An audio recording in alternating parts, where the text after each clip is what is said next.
வணக்கம்.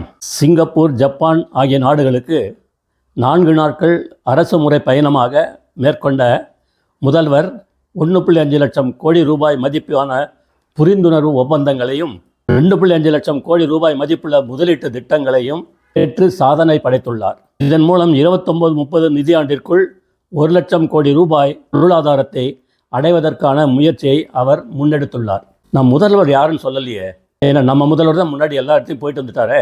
இது உத்தரப்பிரதேச முதல்வர் யோகி ஆதித்யநாத். இவர் தான் இந்த சாதனை படைத்துள்ளார்.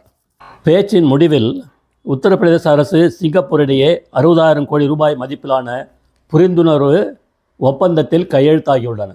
ஒப்பந்தத்தில் கையெழுத்து போட்டாங்க, சும்மா அப்படியே பேசிட்டு வந்துடல. இந்த திட்டத்தால் உத்தரப்பிரதேசத்தில் 20,000க்கும் மேற்பட்ட வேலை வாய்ப்புகளை உருவாக்கும் 1 லட்சம் கோடி ரூபாய் மதிப்பிலான முதலீட்டு திட்டங்களும் முடிவு செய்யப்பட்டன. ஜப்பான் பயணத்தின் போது 90,000 கோடி ரூபாய் மதிப்பிலான புரிந்துணர்வு ஒப்பந்தங்கள் கையெழுத்தாகின. 1.5 லட்சம் கோடி ரூபாய் மதிப்பிலான முதலீட்டு திட்டங்களும் இறுதி செய்யப்பட்டன. ஜெய்ஹிந்த்.